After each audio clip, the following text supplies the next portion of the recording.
يا ربنا اعترفنا بأننا اقترفنا وآننا أسرفنا على لظى أسرفنا. يا ربنا اعترفنا بأننا اقترفنا وآننا أسرفنا على لظى أسرفنا. فتب علينا توبة تغسل لكل حوبة واستر لنا العورات وآمن الروعات. فتب علينا توبة تغسل لكل حوبة واستر لنا العورات وآمن الروعات. يا ربنا اعترفنا بأننا اقترفنا وآننا أسرفنا على لظى أسرفنا. يا ربنا اعترفنا بأننا اقترفنا وآننا أسرفنا على لظى أسرفنا. واغفر لوالدينا ربي ومولودينا والآل والإخوان وسائر الخلان.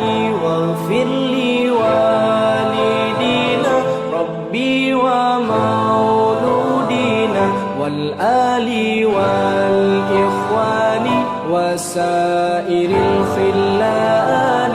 يا ربنا اعترفنا بأننا اقترفنا وآننا أسرفنا على لظى أسرفنا. يا ربنا اعترفنا بأننا اقترفنا وآننا أسرفنا على لظى أسرفنا. فضلا وجودا منا لا باكتساب منا بالمصطفى الرسول نحظى بكل سول. فضلا وجودا منا لا باكتساب منا بالمصطفى الرسول نحظى بكل سول. يا ربنا اعترفنا بأننا اقترفنا وآننا أسرفنا على لظى أسرفنا. يا ربنا اعترفنا بأننا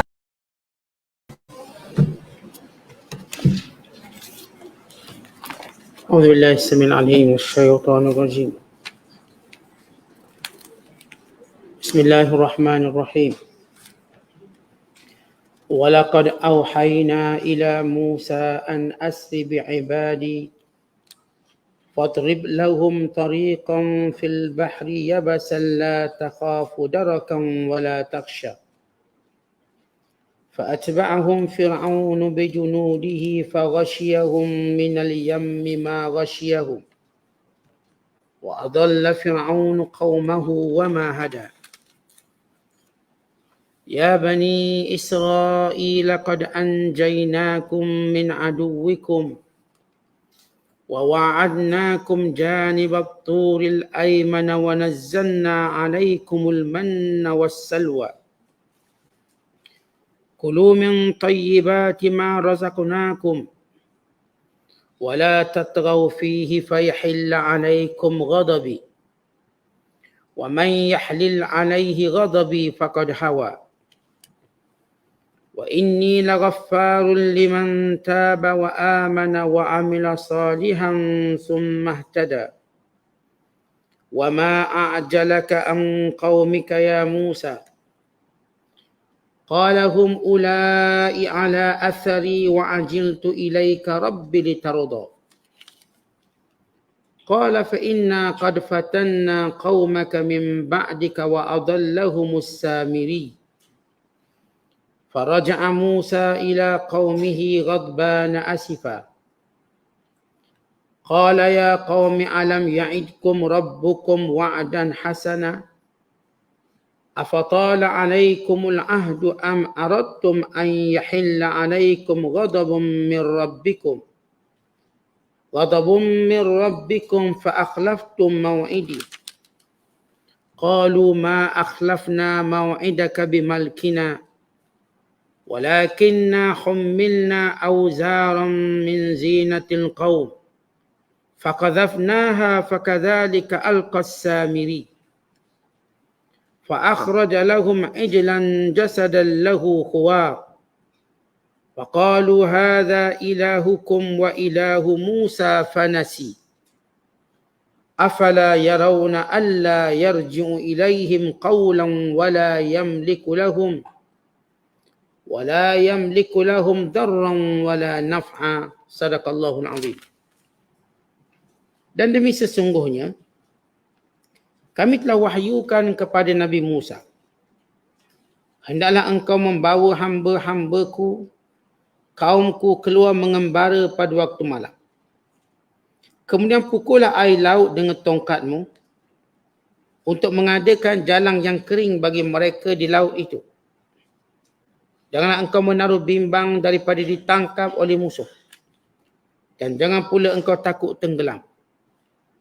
Maka Fir'aun pun mengejar mereka bersama-sama dengan tenteranya. Lalu ia dan orang-orangnya diliputi oleh air. Dia dan orang-orangnya diliputi oleh air laut yang menenggelamkan mereka semuanya dengan cara yang sedahsyat-dahsyatnya. Dan dengan itu Fir'aun telah menjerumuskan kaumnya ke tempat kebinasaan.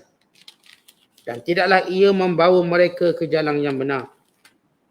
Wahai Bani Israel, sesungguhnya kami telah selamatkan kamu dari seteru kamu.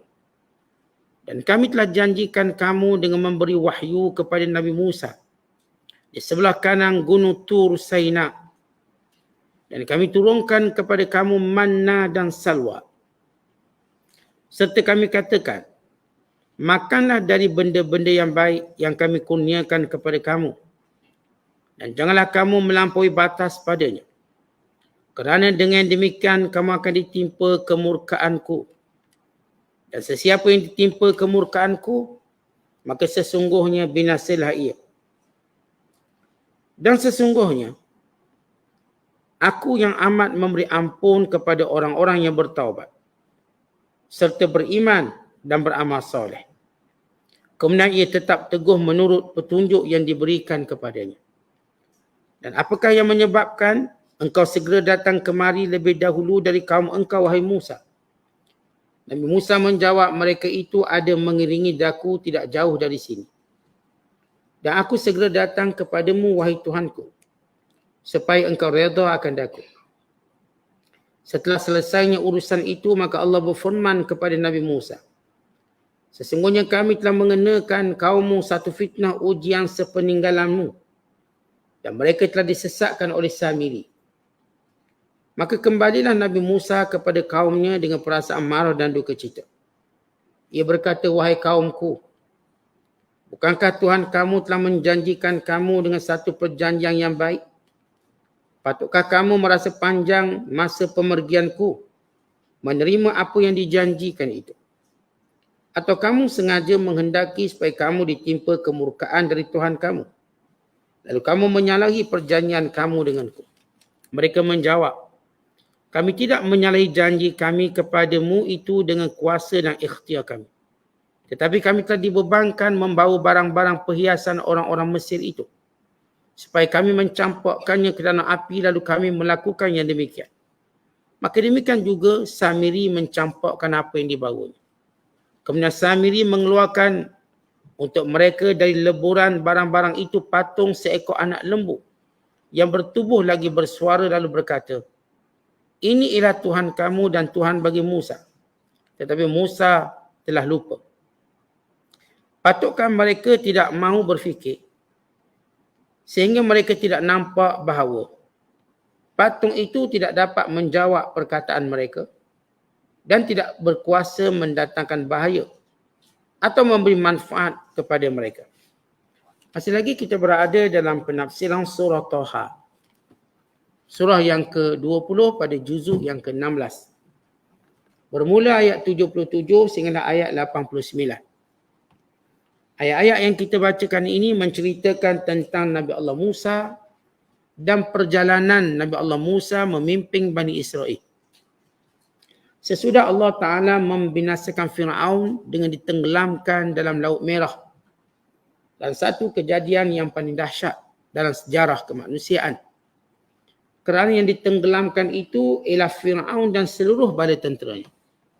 Dan seluruh kekuasaan, kekuatan dan kekayaannya. Kerana menjadi tradisi Fir'aun, dia akan keluar bersama tentera dan kekayaan. Dia bukan sekadar bawa tentera, dia bawa harta sekali.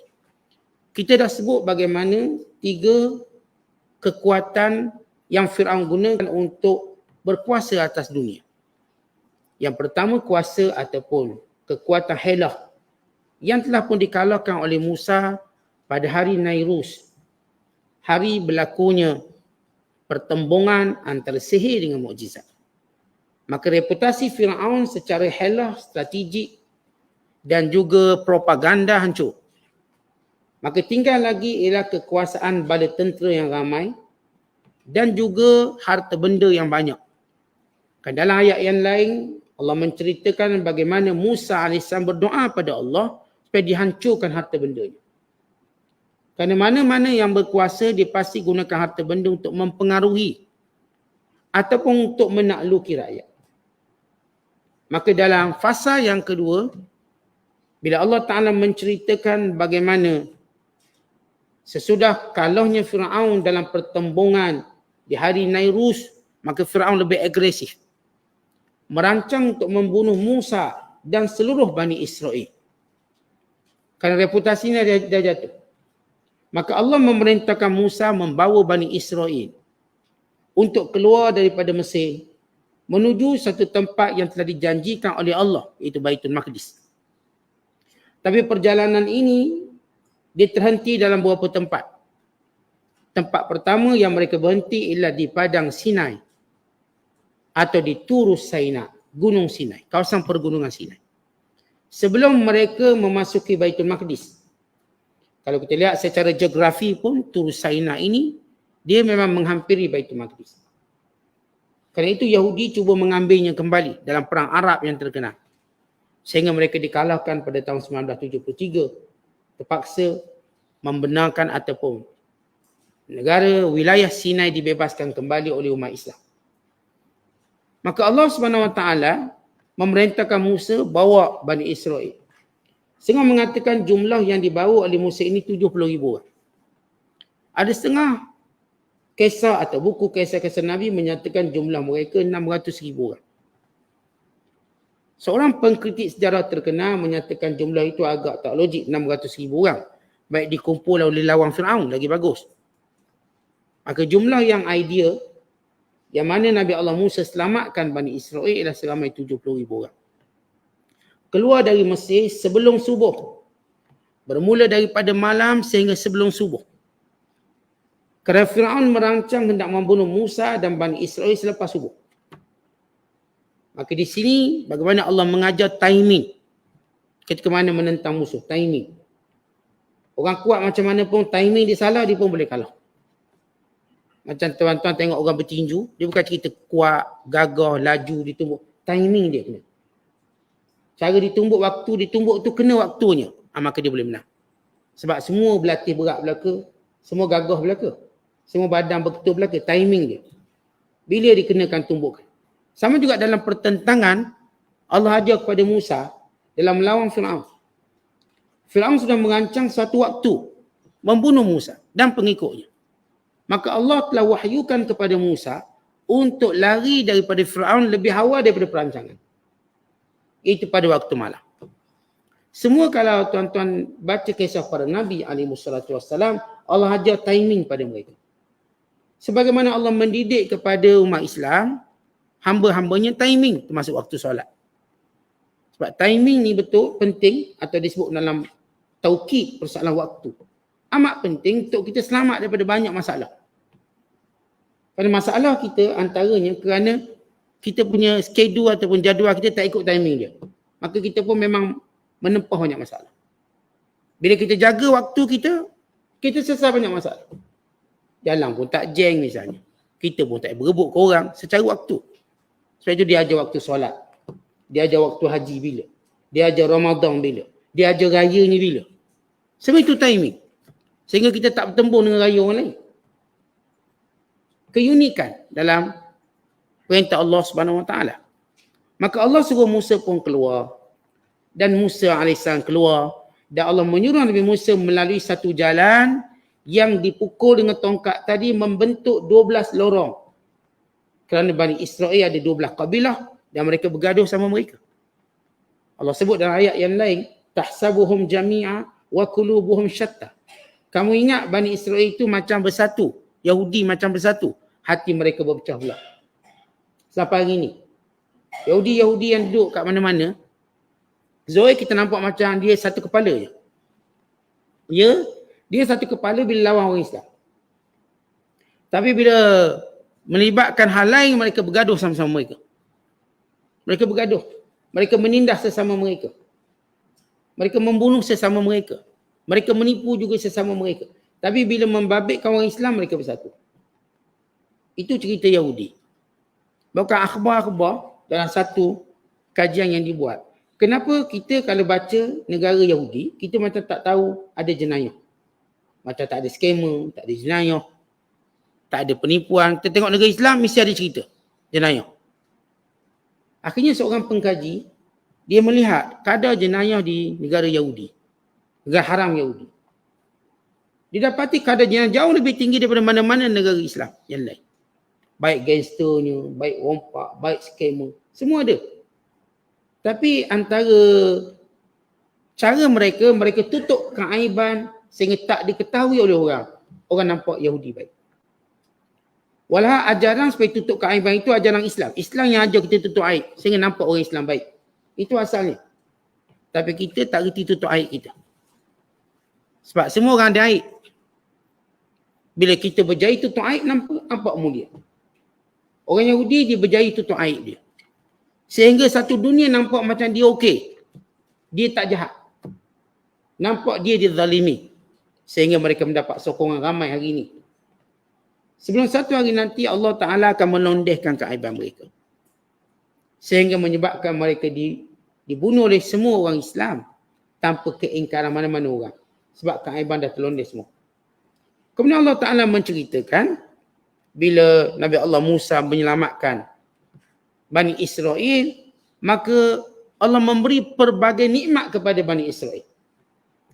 Maka Allah perintah Nabi Allah Musa untuk bertemu dengan Allah SWT di kawasan pergunungan Sinai untuk mendapat wahyu dan mendapat kitab Taurat.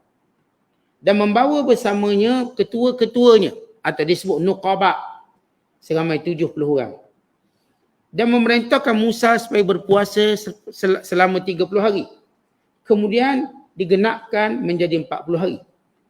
Kemudian barulah Nabi Allah Musa bergerak bersama para Nuqaba bertemu dengan Allah untuk mendapat wahyu, mendapat perintah yang disaksikan oleh Nuqaba. Kemudian dalam wahyu itu Allah beritahu akan berlaku fitnah besar kepada Bani Israel yang ditinggalkan selama 40 hari. Apa dia? Iaitu seorang bernama Samiri yang mereka patung lembu daripada perhiasan emas yang dibawa oleh Bani Israel ketika mana mereka meninggalkan Mesir. Lalu patung lembu ini ditaburkan dengan bekas tapak kaki kuda Jibril AS. Sehingga patung lembu ini mengeluarkan suara. Lalu Samiri memulakan perancangan untuk menyesatkan Bani Israel dari dalam. Dengan berkata, inilah sebenarnya Tuhan Nabi Musa. Tapi Musa lupa ini Tuhan dia. Maka mereka menyembah patung anak lembu untuk satu tempoh. Ada riwayat menyatakan 7 hari. Mereka menyembahnya. Sehingga Musa AS balik. Maka bila balik, maka Nabi Allah Musa mengenakan tindakan menghancurkan patung sembahan dan memerintahkan supaya Samiri dipulau sehingga mati dalam pemulauan dan memerintahkan yang menyembah patung anak lembu dengan satu hukuman yang akan kita ceritakan nanti. Baik, ini sinopsis daripada ayat kita baca. Ini ringkasan daripada ayat-ayat yang kita baca. Kata Allah, walaqad auhayna ila Musa. Sesungguhnya kami telah mewahyukan kepada Musa an asri, untuk membawa keluar waktu malam. Kata asri ini bergerak waktu malam. Ini asri. Bi'ibadi, dengan hamba-hambaku. Baik, Allah beritahu bahawa Bani Israel yang dibawa oleh Musa keluar daripada Mesir ini ialah hamba-hamba Allah yang taat. Ialah bayangkan mereka dizalimi lama. Setengah riwayat sejarah menyatakan mereka dizalimi selama 400 tahun. Bermula pada zaman Nabi Allah Yusuf wafat. Bila Nabi Allah Yusuf AS wafat, maka kedengkian mereka mula dilaksanakan melepaskan geram kepada Bani Israel. Kerana pada zaman Nabi Allah Yusuf AS, Bani Israel mendapat tempat dalam pemerintahan. Fir'aun suka. Fir'aun yang merintah waktu itu. Suka pada Nabi Yusuf AS. Bahkan memberikan kawalan sepenuhnya negara. Dan Nabi Allah Yusuf bawa semua keluarganya ke Mesir. Tetapi Nabi Allah Yusuf tahu bagaimana sikap sebenar Fir'aun yang berikutnya. Kerana itu Nabi Allah Yusuf meninggalkan wasiat. Kalau suatu hari nanti kamu tinggalkan Mesir, maka kamu kena bawa jenazah aku sekali. Ini wasiat Nabi Allah Yusuf AS. Maka bila sebaik saja Nabi Yusuf wafat, maka Fir'aun pengganti mula melepaskan dendamnya yang panjang sehingga kezaliman itu berterusan selama 400 tahun. Sampailah Allah bangkitkan Nabi Musa. Sampai Allah bangkitkan. Lama. Maka pasti kaum yang dizalimi ini kaum dah peringkat dah baik dah. Baik. Sebab itu Allah menyebut perkataan ibadi, dengan hamba-Ku yang baik-baik. Kerana bila Allah menamakan seorang tu hamba-Nya, maknanya dia taat. Dia patuh. Maka bawalah hamba-hamba-Ku ini pada waktu malam. Fadrib lahum tariqan. Pukul dengan tongkat yang aku berikan padamu, wahai Musa, sehingga membentuk satu jalan. Fil bahri, di lautan. Yabasan, yang kering, tak berair. Ketika mana Nabi Allah Musa AS bergerak pada waktu malam bersama dengan Bani Israel, sehinggalah mereka sampai ke hadapan Laut Merah. Dan mereka tak tahu nak ke mana. Musa pun tak tahu nak ke mana. Tetapi Nabi Allah Musa kata, Inna ma'iya Rabbi sayahdin. Aku ada Tuhan, Tuhan akan beritahu aku apa nak buat. Sabar. Bani Israel dah bimbang. Kita bimbang, Fir'aun mengejar kita. Mereka berkata, Inna lamudrakun. Kita ni dah dikejar ni. Nak buat apa? Kata Musa, sabar. Lalu kata Allah, Auhayna. Kami wahyukan kepada Musa AS dengan berkata, Fadrib lahum tariqan fil bahr. Wahai Musa, pukul tongkat kamu. Sehingga laut tadi terbelah membentuk jalan. Perkataan tariqan, jalan yang dilalui oleh Bani Israel. Para ulama tafsir menyatakan jalan yang dibentuk itu sebanyak 12 jalan. Yang mewakili setiap Bani Israel kaumnya. Maka bentuk jalan. Dan Allah jadikan laut tadi bentuk jalan dan kering. Tidak berair. Maksudnya betul-betul kering jalan tu. Dia tak macam kalau tempat air yang kita pam air dia masih berair lagi. Tak, dia benar-benar yabasan, kering. Seolah-olah Bani Israel tak perlu takut apa. Tak perlu takut. Kan kadang-kadang bila nampak ada lagi air sikit, nanti kan dia tiba-tiba mengejut datang. Tak, memang kering betul. Suatu keyakinan. Tariqan yabasan. Jalan yang amat kering. La takhafu darakan. Jangan kamu takut dikejar. Wala taksha. Jangan bimbang apa-apa. Jadi kamu tak akan dikejar oleh Fir'aun. Tak sempat Fir'aun nak kejar. Dan tak perlu kamu bimbang laut itu akan menenggelamkan kamu. Tak perlu. Allah mendatangkan atau memerintahkan Musa supaya yakin. Bahawa jalan ni jalan paling selamat. Fa'atba'ahum Fir'aun bijunudihi. Maka Fir'aun mengekori Musa dan Bani Israel dengan para tenteranya. Faghashiyahum minal yam. Maka laut menenggelamkan seluruh tentera mereka. Ma ghashiyahum, sebagaimana menenggelamkan Fir'aun. Baik, bagaimana Fir'aun terperangkap? Waktu Fir'aun melihat laut terbelah, Fir'aun pun takut. Maka dia menyuruh tenteranya dulu pergi. Waktu tenteranya pergi sampai ke satu tempat yang dah jauh, tak berlaku apa-apa. Fir'aun confident dia tak akan tenggelam. Fir'aun tertipu. Dan keadaan tenteranya dah masuk ke tengah, kerana Allah nak menenggelamkan Fir'aun. Fir'aun dia tak masuk dulu, dia takut. Sebab itu Allah memulakan kepada faghashiyahum minal yam. lalu tenteranya ditenggelamkan oleh air laut. Maghasyahum, sebagaimana ia juga menenggelamkan Firaun. Tenteranya pergi dulu jauh, nampak laut okey, tak ada gulung balik, tak ada tutup balik. Lalu barulah Firaun lalu. Dan sebaik saja Firaun lalu, Firaun last sekali. Geng-geng dia ni last sekali. Ni tentera depan sekali. Dah tengah jauh. Maka Firaun mula masuk, maka laut ini mula diteringkupkan balik. Ditangkuk balik. Melekat balik.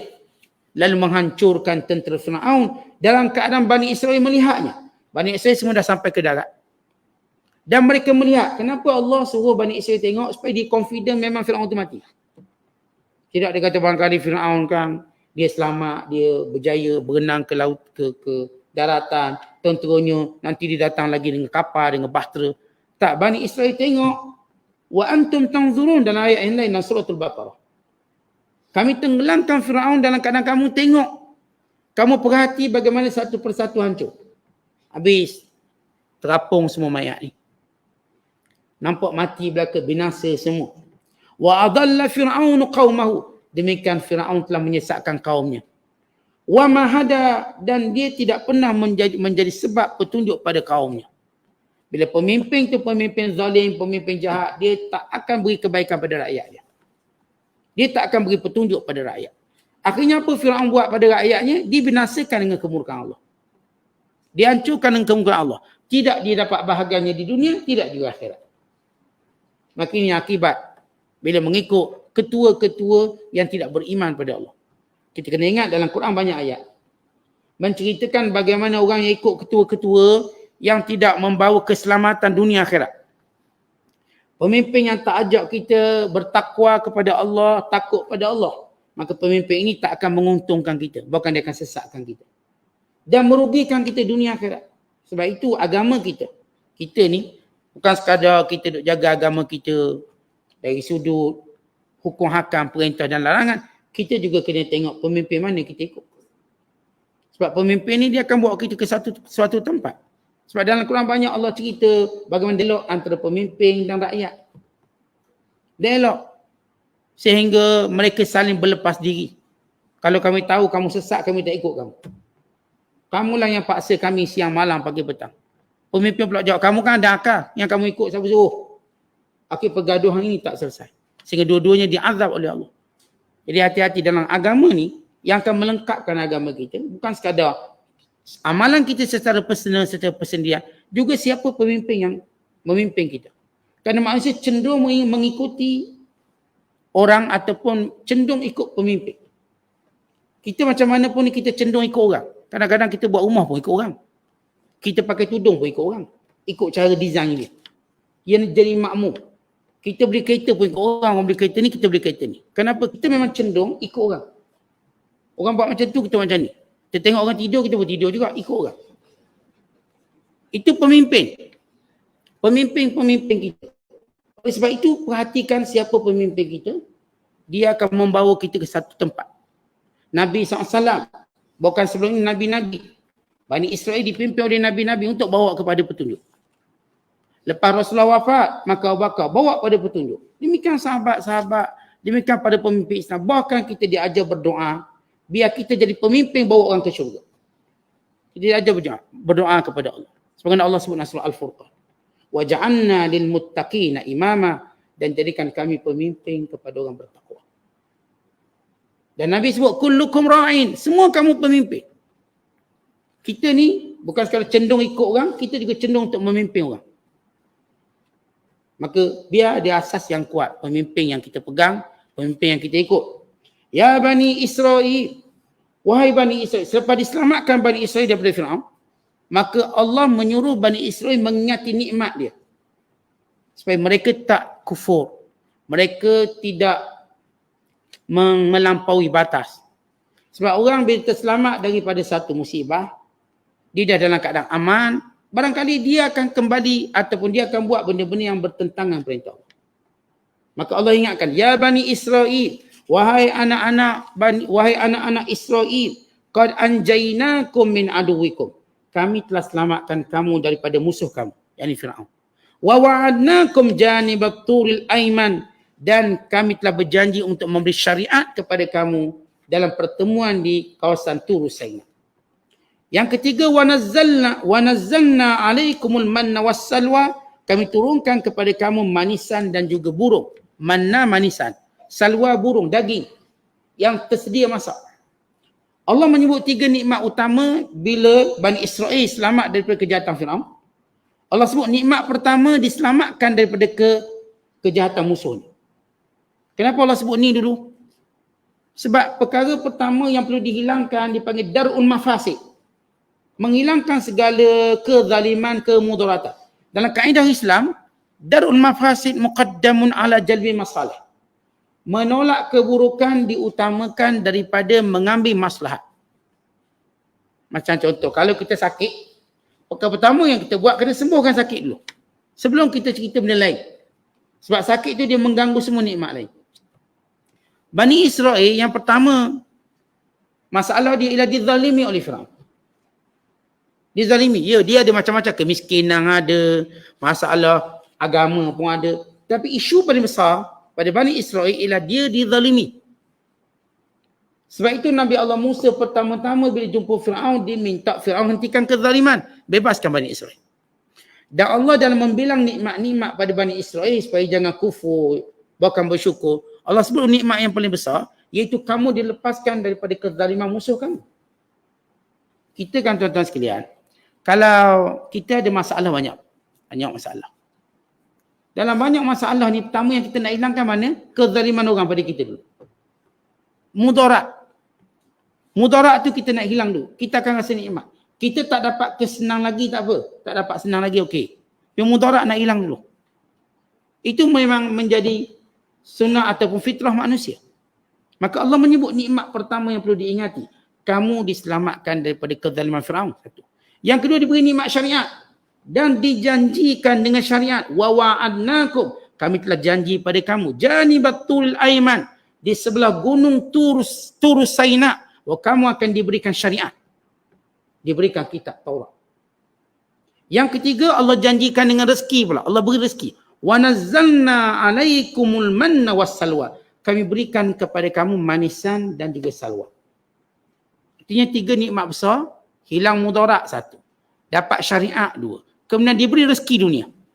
Tetapi lagi kita nak, kalau kita ada, kalau tuan-tuan hidup dalam keadaan tak ada mudarat dan kehidupan, kemudian ada bimbingan syariat, kemudian ada rezeki untuk kita makan dan minum, kita nak benda lagi. Tak ada benda, dah sempurna dah. Secara umum dia perfect nikmat tu. Allah beritahu wahai Bani Israel, kamu dapat nikmat man dan salwa. Apa itu man? Man ini manisan yang akan mereka kutip setiap pagi menjadi embung yang manis seperti madu. Dikutip dekat ujung-ujung rumput, ranting-ranting, ambil dan mereka bila minum bukan sekadar bersifat minuman tapi dia adalah tenaga. Seperti madu. Dan salwa. Salwa seumpama burung puyuh. Bentuk dia seumpama daging yang dah masak, turun dari langit dan mereka memakannya. Mereka ada proteinnya, mereka cukup glukosnya, cukup untuk mereka hidup waktu mana mereka keluar daripada Mesir. Tentang kita ni kalau ada minuman, manisan, kemudian ada protein, nak apa benda lagi? Okey dah tu. Kita dah ada tenaga. Kita dah kuat. Lengkap. Boleh hidup. Allah sebut ketiga nikmat ini. Kemudian kata Allah, kulu min tayyibat. Makanlah yang baik-baik ini. Allah namakan yang baik kan ia datang terus dari Allah. Turun dari langit. Tak payah Bani Israel tanam. Tak payah mereka tanam, tak payah mereka bisnes. Dia turun direct dari Allah. Hidangan dari langit. Ma razaqnakum, apa yang kami rezekikan kepada kamu. Wala tatraw fi, jangan kamu melampau. Ini satu amanah Allah. Kerana Bani Israel, sejarah dia suka melampau. Sejarah dia. Walaupun dalam keadaan dizalimi, dia juga melampau dengan dalam melanggar perintah Allah. Maka Allah ingatkan Bani Israel dengan nikmat yang banyak. Jangan kamu kufur dengan nikmat Allah. Jangan kamu lupa untuk bersyukur pada Allah. Jangan kamu melanggar perintah-perintah Allah. Jangan kamu membazir, jangan kamu sombong, jangan kamu kedekut kepada orang yang berhak. Sebab orang yang biasa dizalimi, kadang-kadang dia ada sifat nak balas dendam. Maka dia pun nak zalim orang. Tuan-tuan tengoklah bila hari ini Yahudi, mereka mesti menggunakan kejadian Holocaust untuk zalim orang Islam. Sebab kata mereka dizalimi oleh tentera Nazi, Jerman. Kerana itu mereka pun nak pukulkan juga. Mereka gunakan sejarah atau cerita tadi untuk menjustifikasikan segala kezaliman mereka pada dunia. Bahkan Fir'aun zalim mereka. Mereka nak guna kaedah Fir'aun zalim mereka untuk mereka juga buat zalim dan melanggar perintah Allah. Allah menyebut apakah perintah pertama yang mereka langgar. Dan ayat ini yang kita bacakan. Kata Allah lagi. Wala tatghafi, jangan kamu melampau. Fayahilla alaikum ghadabi, niscaya kamu akan ditimpa dengan kemurkaanku. Wa man yahlil alaihi ghadabi, siapa yang ditimpa dengan kemurkaanku, faqad hawa, maka dia akan binasa. Hawa ni maknanya naik tempat tinggi sekali, kemudian terjun. Habis berkecai, itu maksud hawa. Mana hancur berkecai. Kalau kita naik tingkat tinggi sekali, kemudian kita pun, orang tu pun terjun. Jadi macam mana? Habis, patah, retah, pecah kepala. Itulah perumpamaan bila orang langgar perintah Allah. Dia akan hancur. Dengan sehancur-hancurnya. Wa inni laghaffarun. Tetapi sesungguhnya aku laghaffar, pengampun. Liman tahab. Tapi kalau kamu dah melampau, sekiranya kamu taubat, aku ni pengampun. Kepada siapa yang bertaubat. Wa aman, dan beriman, mengembalikan imannya. Wa amila salihah, dan beramal dengan amal soleh. Summahtada, kemudian sentiasa berada dalam hidayah dan bimbingan Allah. Sesudah Allah menyebut tentang nikmat, maka Allah perintahkan Nabi Musa untuk menerima Taurat. Baik, proses pertama diselamatkan daripada Fir'aun selesai. Dan Fir'aun dah mati, tentu dah mati. Bagaimana keadaan negara Mesir lepas ditinggalkan oleh Fir'aun? Tidak lagi berpemerintah. Tidak lagi mereka mampu menzalimi Bani Israel. Bahkan menjadi trauma. Memang tamadun Mesir itu masih ada walaupun Fir'aun hancur. Tapi dalam sistem pemerintahan yang trauma. Dia macam tuan-tuan tengok orang yang selalu menang, tiba dia kalah. Dia punya trauma ni lain macam. Kalau hari ni melompat-lompat lah orangnya. Trauma kekalahan tu dahsyat. Sebab dengan Fir'aun atas, sampai bawah mati belakang. Maka bangsa Kipti yang ada di Mesir, itu trauma. Dengan apa yang menimpa mereka dan kerajaan mereka. Sehingga tidak disebut lagi mereka sebagai satu kuasa. Manakala ceritanya berpusat kepada Bani Israel yang akan memegang kuasa baru. Yang membentuk kuasa baru. Yang dipelapori oleh bermula daripada Talut sehinggalah kepada pimpinan Nabi Allah Sulaiman menjadi satu kerajaan besar dan kerajaan dunia Bani Israel. Ia bermula dari sejarah Musa keluar daripada Mesir. Kerana Allah menjanjikan. Bila Allah kata kamu jangan melampau, kerana Allah sebut jangan melampau kerana apa? Kerana mereka nanti akan dapat kuasa. Dan kuasa mereka lebih besar daripada Fir'aun. Mereka memerintah dunia. Ketika itu apa yang mereka lakukan kepada setiap orang bawahan? Tentang semua orang, waktu dia dizalimi, dia duduk bawah, maka dituntut supaya berlaku adil. Tapi orang ni bila jadi ketua, dia pun sama zalim. Sebab tapak ketua tu, dia panas sikit. Memanglah sebelum jadi ketua, sebelum pegang kuasa rasa macam, okey, saya boleh adil. Tapi bila pegang lain cerita. Itu tempat berkerumun setan-setan dan iblis. Untuk menjadikan pemimpin itu zalim.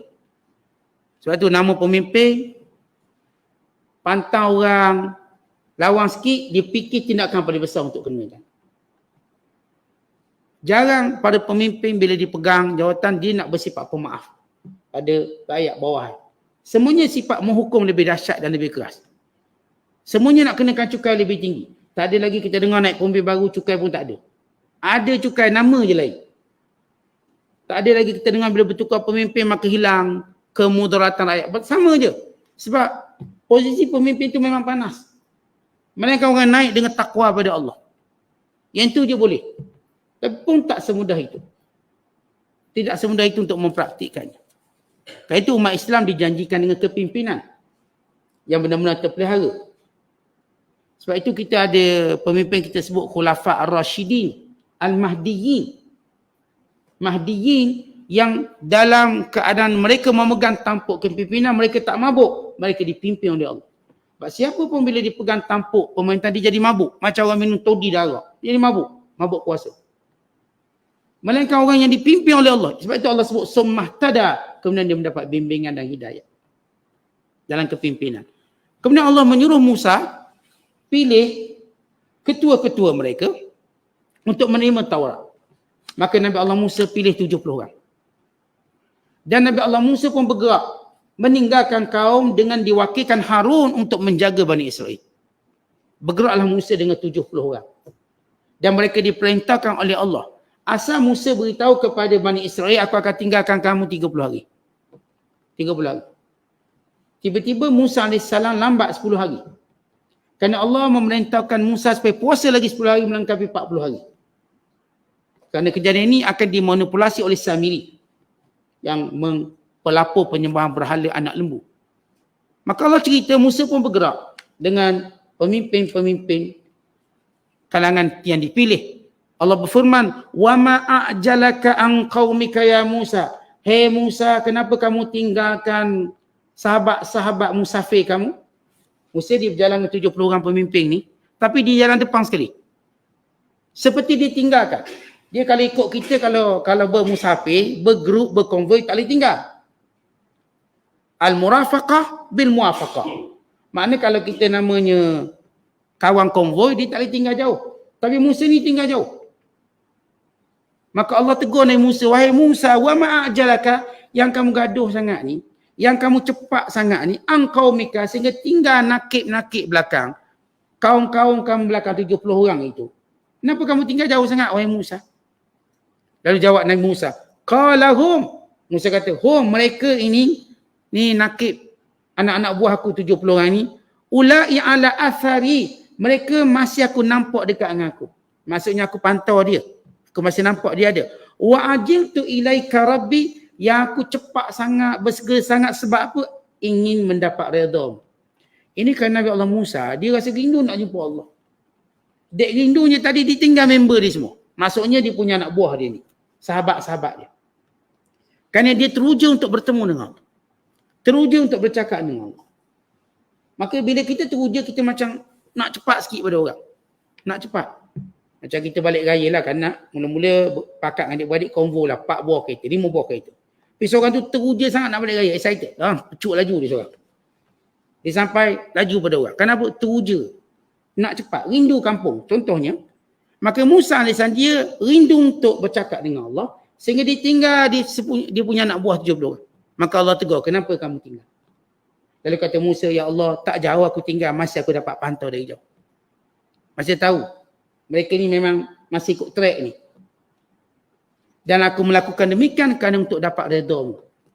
Di sini kita lihat bagaimana Nabi Allah Musa AS dia melakukan apa disebut sebagai fastabiqul khairat, berlomba untuk buat baik. Berlomba. Atas Nabi pun disanggup tinggal kaum dia ni sebab dia nak dapat redha Allah lebih cepat. Kan semua dalam hal berkait dengan redha Allah, berkait dengan apa yang Allah suka, maka kita kena ada jiwa berlomba atau kita kena sanggup tinggalkan orang paling kita sayang untuk kita berlomba dapat redha Allah. Kadang-kadang bila kita nak buat ibadat, duk tunggu orang tu, tunggu orang ni, tak jadi. Asalnya okeylah, jom kita pergi kuliah sama-sama, duk tunggu kawan ni kejap nak pakai jubah, nak pakai pakaian. Lepas tu kejap masuk jambang kejap dah. Maghrib pun sampai. Tak boleh tunggu kita. Sebab kita teruja untuk lebih awal. Nak duduk serpang ni. Artinya kadang-kadang bila kita bermusahabah ni, ada kawan-kawan kita ni, jadi kita lambat pula. Jadi kalau lambat tu tidak menguntungkan kita, baik kita bersegera guna kaedah lain. Sehingga kita dapat mendapat rahmat Allah lebih awal. Patut kita duduk serpang, duduk tunggu dia soh nombor 5, nombor 6. Kan rugi. Kita kena nombor. Sebab itu dalam setengah fatwa ulama', kalau seorang tu duduk serpan, kemudian belakangnya ayah dia, apakah boleh dipersilakan ayah dia duduk serpan? Maka jawapan tak boleh. Sebab dia kena berlomba dengan ayah dia. Dia duduk serpan. Dia tak boleh duduk serpan, dia pun berundur sebelah ayah, ayahlah ke depan. Sebab apa? Menghormati ayah. Sebab tu tidak. Nak tunjuk perlombaan. Ya, walaupun kita dengan ayah kita nak duduk serpang sekali. Kita nak dapat manfaat lebih. Itu yang berlaku pada Ibn Abbas radhiyallahu ta'ala anhuma. Dia pun berlomba nak dapat kebaikan. Waktu mana Rasulullah minum air, Rasulullah biasakan ke kanan. Pusing kanan sampai kiri. Tapi kanan Rasulullah ialah Abdullah bin Abbas yang masih kecil. Manakala sebelah Abdullah bin Abbas ini orang tua. Lalu kata Rasulullah kepada Ibn Abbas, maukah kamu dahulukan orang tua? Ibn Abbas kata tak. Aku nak dulu. Aku tak akan beri orang tua dulu. Sebab Ibn Abbas nak ambil bekas mulut Rasulullah biar dia pertama sentuh mulut dia, bukan orang lain. Bukan Ibn Abbas tak reti hormat orang tua. Tapi dalam munafasah akhirat, tak boleh cerita muda ke tua. Kita nak ke depan sekali. Dia tak boleh cerita isteri ke suami. Kita nak ke depan sekali. Agak-agak suami kita lambat, tinggal je suami kita. Kita nak depan sekali. Agak-agak isteri kita lambat, tinggal je. Dia pun bukan tak reti sendiri. Contohnya. Ini munafasah. Kalau sebab dia, kita tertinggal maka rugi. Maka Nabi Allah Musa tinggal. Ini nuqabah dia. Ditinggalkan. Kenapa? Dia lebih rasa rindu untuk bertemu dengan Allah. Kemudian kata Allah, qala fa inna qad fatanna qaumaka min ba'dika wa adallahum as-samiri. Lepas Allah beri kitab Taurat, wahyunya, Allah kata wahai Musa, ada berlaku kejadian kepada kaum kamu, fitnah besar. Seorang bernama Samiri telah menyesatkan kaum. Allah menyebut di sini nama. Kata biasa tak banyak nama-nama disebut dalam Quran. Selain nama orang baik-baik. Tapi bila Allah sebut nama tertentu, dia ni jahat sungguh lah. Macam Fir'aun, Abu Lahab, jahat sungguh. Macam Samiri. Dia sebut Samiri. Samiri daripada salah seorang daripada Bani Israel. Daripada kabilah Samarah. As-Samiri, Musa As-Samiri. Faraja'a Musa ila qaumih. Lalu Musa bersegera pulang pada kaumnya. Ghadban, dengan keadaan marah. Asifan dan kecewa. Kecewa. Kenapa? Baru diselamatkan daripada kejahatan Fir'aun. Baru Allah tunjuk nikmat dan mukjizat. Tiba nak kufur dah. Maka kecewa. Macam kita lah, kita kecewa. Bila kita buat sesuatu, tiba tak dapat macam kita nak. Kecewa kita. Patutnya taklah jadi macam ni. Maka ghadban marah kerana kufur. Asifan kerana kecewa. Baru sangat lagi selamat daripada Fir'aun, tiba dah sesak balik dah. Nak musnah balik. Baru Allah beri nikmat. Tiba buat benda yang kufur. Qala ya qaum. Lalu Musa mendatangi kaum sambil berkata, wahai kaumku, alam ya'idkum rabbukum wa'adan hasana. Bukankah Allah telah menjanjikan kamu dengan janji yang baik? Oh, kamu nanti akan dapat Taurat ni, aku buat balik ni untuk bimbing kamu sehingga kamu jadi umat paling mulia. Sebab umat yang mendapat kitab, umatnya akan naik tinggi pada yang lain. Kerana itu umat Muhammad diberikan Al-Quran, maka dia akan mengatasi segala umat lain. Umat Bani Israel sebab dia diberikan Taurat dan Injil, dia mengatasi umat lain.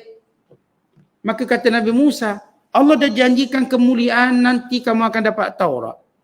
Yang akan membimbing kamu ke arah kemenangan, kekuasaan, kegemilangan, semua. Afatala alaikumul ahd. Apakah lama sangat kamu melihat janji Allah ni akan berlaku? Kamu tak percaya ke? Am aradtum an yahilla alaikum ghadabun min rabbikum. Atau memang kamu nak cari nahas, nak cari bala dari Allah. Fa akhlaftum mau'idi. Lalu kamu menyalahi perintah aku. Aku dah kata tunggulah sekejap, nanti aku balik.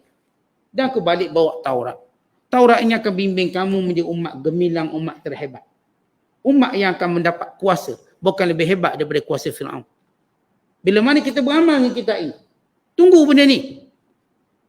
Di mana Samiri, dia bila tengok Musa lambat balik, lepas 30 hari tak balik-balik, maka Samiri cari hela. Dia kata, kenapa Musa lambat balik? Ni mesti Allah murka pada Musa kerana kesalahan kamu. Di mana Bani Israel waktu mereka keluar daripada Mesir, mereka merancang untuk mengambil harta kaum Fir'aun. Menjadi budaya orang Mesir, bila mereka pergi jamuan-jamuan kahwin, kenduri, kedara, mereka pinjam emas. Orang kita pun ada pinjam emas. Dia nak pergi kenduri, dia pun pinjam emas. Nak pakai kiri kanan. Sebab dia perempuan macam gitu. Dia pakai emas. Maka dia pun promolah emas dia. Kita jangan makan belah kiri, tak baik. Penuh emas. Makan ni biar tangan kanan, penuh emas. Macam nak ceramah tapi tunjuk emas. Tidak tersedak kat sini, penuh pula sini. Emas dia banyak. Jadi dah jadi tradisi, Bani Israel, mereka pinjam emas. Bukan dalam Islam bila kita kata, apakah boleh hukum meminjam emas untuk perhiasan? Boleh pinjam. Tak ada masalah kalau kita yang tak mampu nak beli emas tapi nak pakai, pinjam je. Nanti nak datang kenduri lelaki, pinjam je emas. Pinjam. Pinjam boleh sekira 2 kilo ke, pakai. Tak ada masalah pinjam emas. Dia tak berdosa. Dibenarkan. Jadi kaum Bani Israel dia pinjam emas. Dia kata apa? kami ni ada kenduri. Walhadi nak cabut esok. Kan ikut Nabi Musa. Dia ambil. Sebahagian mereka berperangai macam, walaupun dizalimi lama, tapi perangai jahat dia. Ngejahat dia. Maka mereka tipu sebahagian daripada orang-orang okey di kalangan bangsa Kipti dengan meminyak emas, kononnya ada jamuan, lalu mereka pun bawa lari banyak-banyak. Lari sama Nabi Musa. Nabi Musa tak tahu. Tapi Samiri tahu. Samiri ni broker, dia tahu. Maka Samiri kata punca Nabi Musa lambat balik. 10 hari lambat balik. Sebab kamu ni curi emas. Jadi emas ni tak halal bagi kamu, kita kena bakar semua emas. Orang pun betul lah, iyalah tu. Sebab mereka bimbang Musa hilang ataupun tak balik lama. Janji cuma 30 hari, tak balik lagi. Maka Samiri memanipulate. Lambat Musa balik. Maka emas-emas tadi pun dikumpulkan dan dibakar, dibentuk menjadi acuan patung anak lembu. Sebab memang Samiri dah rancang nak buat daripada emas tadi patung lembu. Kenapa Samiri waktu berada di Mesir, dia terpengaruh dengan sembahan patung lembu. Patung lembu salah satu daripada Tuhan Firaun. Salah satu daripada bentuk sembahan dalam kerajaan Firaun. Memang kalau tuan-tuan tengok lukisan Firaun tu, dia masih tunjuk gambar lembu. Dan memang menjadi satu akidah mereka, selain daripada sembah Firaun, sembah patung lembu. Samiri ni, dia terpengaruh dengan sembahan Firaun. Walaupun dia dizalimi oleh Firaun kaum ni, tapi bab-bab akidah ni, mereka juga terpengaruh dengan cara orang Firaun. Sebab mereka merasakan sebab sembah ni lah orang Kipti ni jadi kuat. Orang Kipti ni jadi kaya, boleh memerintah. Bagaimana contoh sebagai orang Islam pun macam tu. Ada orang Islam yang bodoh dan jahil. Dia kata punca ni orang kafir, dia bisnes bagus sebab dia bakar colok pagi-pagi. Dia pun ambil colok bakar juga. Ada yang pengaruh macam tu. Kan colok yang orang Buddha ambil colok. Dia orang semua buka kedai kan bakar colok.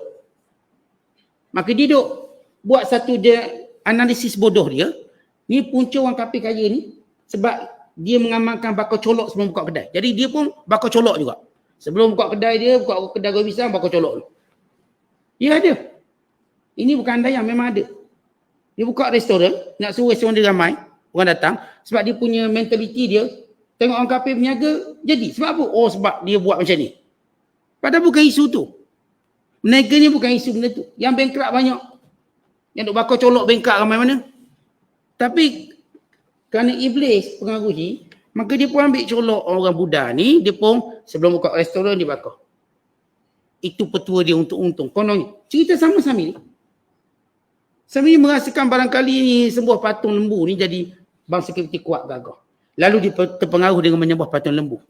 Lalu dia cuba membawa ajaran ini dalam kelompok Bani Israel. Sebab Nabi Musa dah janji, kamu nanti akan berkuasa. Tapi mereka ni bercita-cita nak ada kuasa macam Firaun. Lalu mereka perlu buat macam Firaun buat, sembah patung lembu. Selain daripada menyembah Firaun, akhirnya dia bentuk patung lembu dan dia ambil tapak kaki kuda Jibril AS. Ketika mana Nabi Allah Musa mengikuti Bani Israel. Maka Musa duduk depan sekali. Jibril, dia memimpin Bani Israel duduk depan sekali. Musa duduk belakang sekali. Nabi Allah Musa duduk belakang sekali. Supaya Bani Israel yakin dia tak akan ditangkap oleh Firaun. Maka Musa duduk belakang sekali. Waktu Bani Israel melintasi laut. Manakala Jibril duduk depan sekali. Menaiki kuda. Dan Musa sambil tengok, kuda yang ditunggang oleh Jibril, setiap kali dia menapak, tempat itu akan keluar rumput. Tumbuh. Maka dia mengambil tapak kaki ataupun bekas tapak kaki kuda tadi. Ini disebut dalam ayat yang lain. Dia ambil, dia pegang, dia simpan dalam poket. Bila patung itu siap, maka dia pun tabur tapak kaki tadi. Supaya ia hidup sebagaimana tapak kaki Jibril, tapak kaki kuda Jibril, waktu pijak satu tempat itu jadi hidup. Berumput terus subur. Maka dia berfikiran dengan mengambil bekas tapak kaki kuda Jibril, dia letak pada patung-patung itu akan hidup. Sebab dia punya logiknya begitu. Tiba-tiba patung itu mengeluarkan suara. Lahu khwa. Dia tak hidup tapi keluar suara. Macam tu. Lalu kata Samiri, tengok ini Tuhan kamu. Dan ini Tuhan Musa. Tapi Musa lupa. Bermula kesesatan. Allah Ta'ala cerita. Qalu ma akhlafna mau'idaka bimalkina. Bukan kami yang melanggar perintah Allah dengan kehendak kami. Walakinna humilna. Tapi kami dibebani dengan rasa bersalah.